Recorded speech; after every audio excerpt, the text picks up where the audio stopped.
গণধর্ষণ কাণ্ডে জড়িত 5 যুবককে গ্রেপ্তার করল শান্তির বাজার থানার পুলিশ। শনিবার মনপথর ফাঁড়ি থানায় শান্তির বাজার থানার অধীনে থাকা এক নাবালিকার পরিবারের পক্ষ থেকে 5 জন যুবকের বিরুদ্ধে ধর্ষণের লিখিত অভিযোগ দায়ের করা হয়।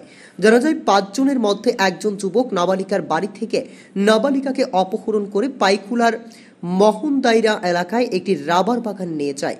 সেখানে 5 যুবক মিলে সারা রাত ব্যাপী নাবালিকাকে গণধর্ষণ করে বলে অভিযোগ। পরের দিন সকালবেলায় নাবালিকা বাড়িতে ফিরে এসে ওর মাকে সব ঘটনা জানায়।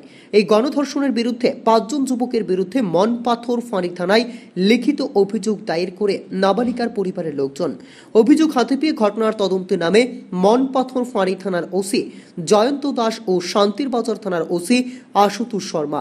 অভিযোগ দায়ের করার কিছু সময়ের মধ্যে ঘটনার সাথে জড়িত 5 যুবককে আটক করতে সক্ষম হয় পুলিশ। রবিবার সমস্ত আইনি প্রক্রিয়া সেরে 5 জন অভিযুক্তকে বিলোনিয়া জেলা ও দায়রা আদালতে প্রেরণ করা হয়। এই মামলার দায়িত্ব দেওয়া হয় মনপাথর ফাঁড়ি থানার ওসি জয়ন্ত দাসকে। মামলায় অভিযুক্তরা হল শক্তি রায় রিয়াং, নিবাস ত্রিপুরা, সুভাষ রিয়াং, লক্ষ্মীদন ত্রিপুরা, জীবন ত্রিপুরা।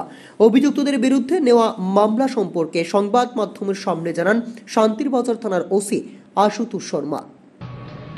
গতকালকে 14/12/2024 সন্ধ্যা 7:30 নাগাদ আমরা একটা ইনফরমেশন রিসিভ করি যে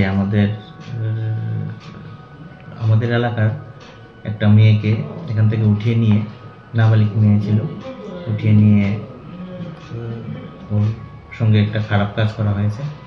তো সে ব্যাপারে ইনফরমেশন আসার সঙ্গে সঙ্গে আমরা কেস রেজিস্টার করি। কেসটা রেজিস্টার করা হয় 70/2/96 of BNS 2023 and Section 6 of POCSO Act। তারপর আমাদের ইনভেস্টিগেশন শুরু হয়।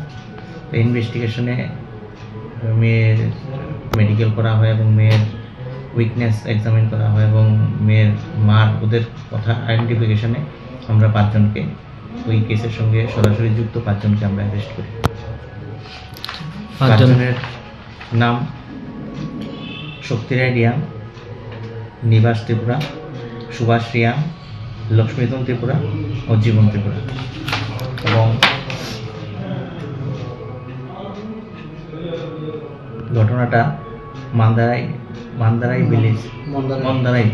ভিলেজে ঘটনাটা ঘটছিল।